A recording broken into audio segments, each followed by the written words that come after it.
limited. So the answer to all these problems is to realign the foot back to normal, and then you can fit them with any kind of shoes that you want. Does Now, that also accommodate the toe problems? yes, it does. And not only that, but here's the question that I get asked the most often.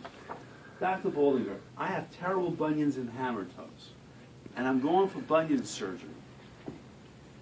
This is what they tell me. They don't come and ask me, they tell me. They say, Dr. Baldinger, should I have my bunion surgery first and then realign my foot? Or should I have my realignment first and then do my bunion surgery and hammer toe surgery and all this other stuff? And the answer always, always is realign the foot. Because in 3 years, they're coming back with the same bunion and hammer toe that they've recreated by staying in this position. So it's like money tossed out the window. It doesn't help. So you want to realign this foot before you let them have any kind of bunion or hammer toe surgery. Now, the gentleman there touched upon a great point. I had a patient, listen to this story. The guy came to me with a really bad flat foot, just like this guy. Arthritis, all kinds of problems. And by the way, you're not going to find anybody with more arthritis. You can see the spicules, the bone coming up and hammer of the joints. It's just a terrible foot. So he came to me and he said, look, I've got terrible flat feet. I have all kinds of issues and problems. My knees are going. It's bone on bone, which they're telling you that they have to have knee replacement surgery. So I said to him, listen, don't do anything. Let me examine you. Let me do that. He runs ahead and he has knee replacement surgery on both knees. Okay? Hang on a second. He says, knee replacement surgery on both knees. 4 months later, he comes back to me. He says, look, I hate to admit this to you, but my knee replacement surgery is failing.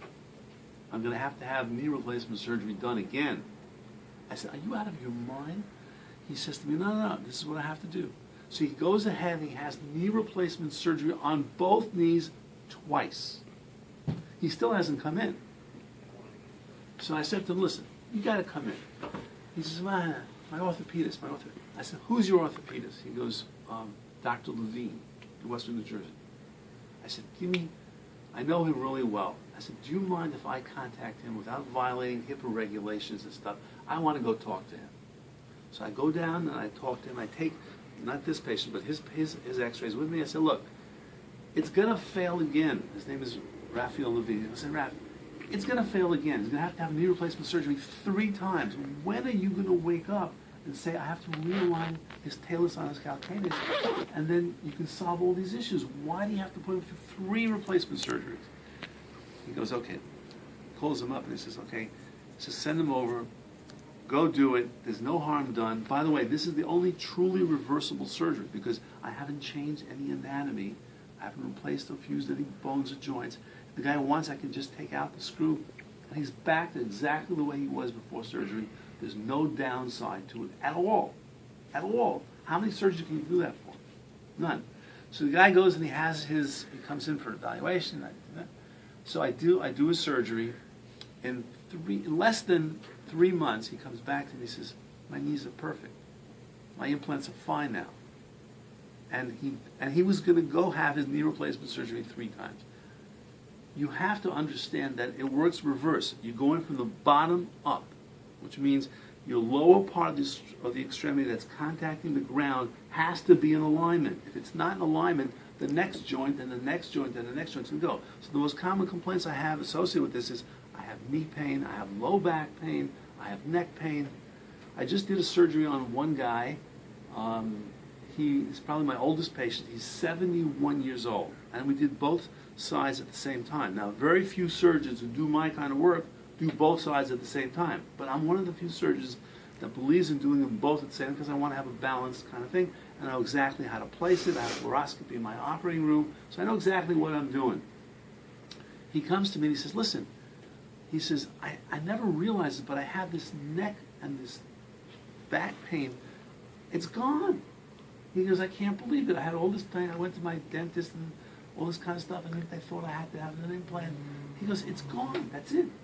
The realignment of his feet fixed his problem. So I said to him, wait a minute. I didn't bill you for that. I only billed you for fixing your feet. I didn't do anything about you. I have to send you a separate bill for that. He was like a duck in water. He was so pleased. At 71, he says, that's it. And by the way, he comes here for New Balance sneakers. Good. So his name is Arlen. But he gave me permission to mention his name, whatever. The point is, realign the foot, and you've got everybody's problem solved. So I'm going to leave some cards here for you. And if you look at my card, that's what I do. I do realignment of the feet, and it's on my card. That's what I do. Anybody that comes in, it's again, 70% of the people that have a flexible flat foot. It's not for a rigid flat foot. Rigid means there's no bone joint movement. It's very rigid. It's hard to replace it. As long as you're flexible, I can help. Any questions? I want to open it up to the floor. What's it called, the surgery? Surgery, it's called a realignment of the foot.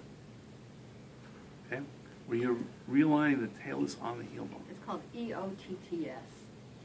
Extraosseous talotarsal dislocation syndrome. It's just a realignment, it's like a car in front. It's realignment of the foot. Yeah. And I listen, with this knowledge that I've given you this morning, you guys are in a position to help a lot of customers in their lives. I'm telling you, this information that you have now in your head, you're not going to believe it. It's going to change your whole mindset of how you fit shoes and whatever else you do. This can change. The most common expression I get from patients is, this has changed my life. And it's not uncommon. You don't get that very much in today's world. You've changed my life. That's how pleased they are. Thank you for your time. And What do you see in terms of fit? What problems do you see? It's mostly the same thing we're talking about. so now I just two other little items that I want to mention to you. Everybody sells socks and stuff like that. I see a lot of patients who have excessive sweating. Most people have excessive sweating.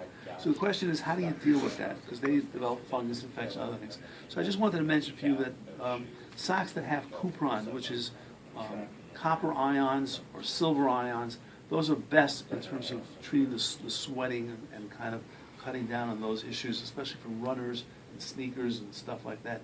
They're always having these issues and these problems. And then there's also available ultraviolet light that they put inside the shoes, like a shoe tree, where they put it on for a cycle, 45 minutes every night or something, or a couple times a week, and that kills all the fungus yeast in their shoes, and they have no problems. So that's also available. And then finally, I find that patients have this underlying sweating kind of problems, and they have even spasms in their toes. On a cold day, they'll come in and say, gee, my toes are like really white. Why?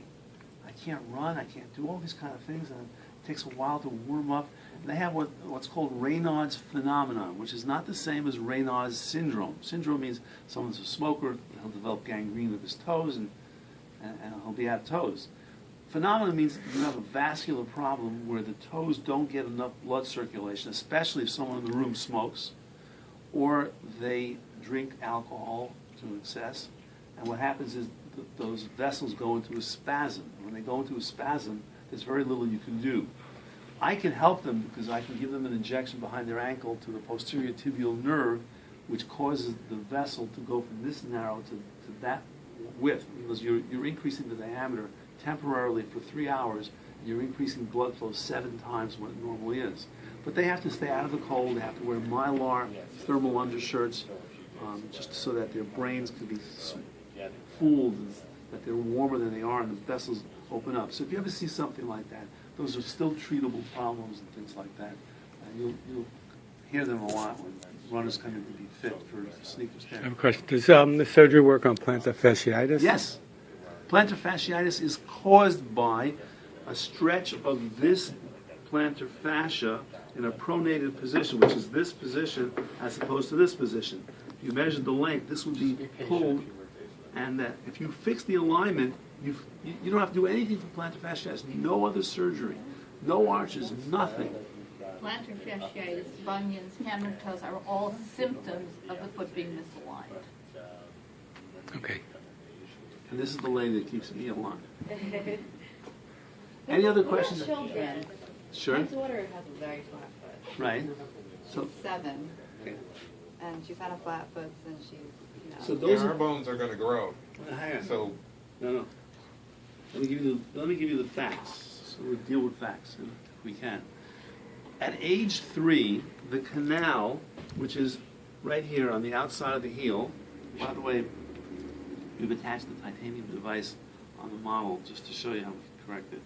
It actually gets inserted from this side into the canal. At age 3, this canal, not the rest of the foot, not the bones of the foot, matures to the point at which it does not grow in length or size anymore for the rest of their lives. So in theory, we've done this with x-ray measurements and stuff. In theory, I can operate on a 3-year-old and place these devices because the size is not going to change. However, in real life, I generally don't like to operate on children less than 5 years old. I give them an extra 2 years. Some kids are slower, whatever.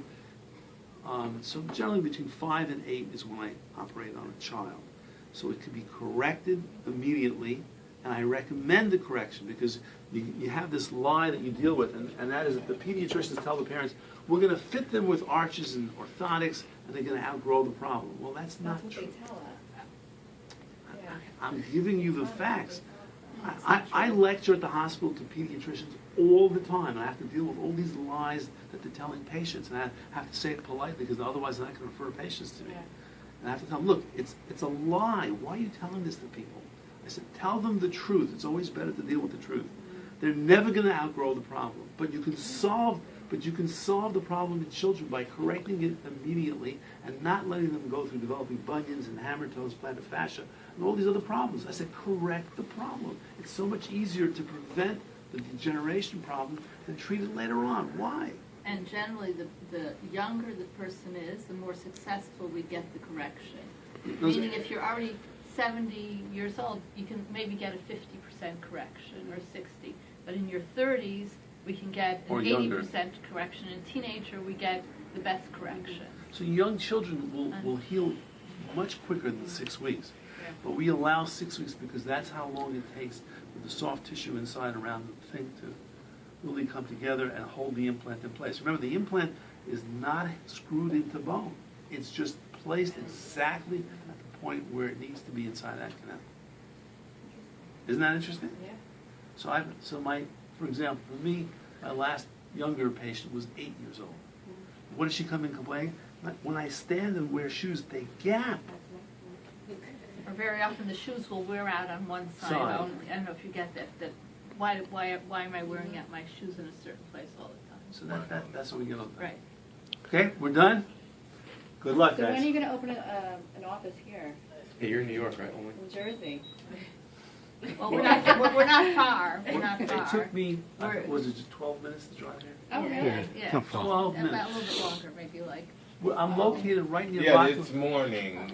So it's very interesting, Doctor, because I'll tell you that we always rely on surgery as the last resort, and it's very mind-opening to hear the other side of it, that maybe This is- surgery is the best option and not No, the here, last option. so that's a great point. Here, but in this kind of surgery, you're doing minimal bone work, you're correcting the alignment issue, and it's better to correct it earlier than later. Larry, that's because you're thinking of reconstructive foot surgery, which is, the Which guy is the says triple- I can't run for 6 months or a year if I do that. Yeah, Which- to which me, any kind of surgery, anything invasive, if you can avoid it, I mean, not to live with pain, but, if you have options to try to do something through, No. physical therapy versus surgery or something. But all the conservative therapy, the orthotics, are all a lie. They're not going to realign the foot.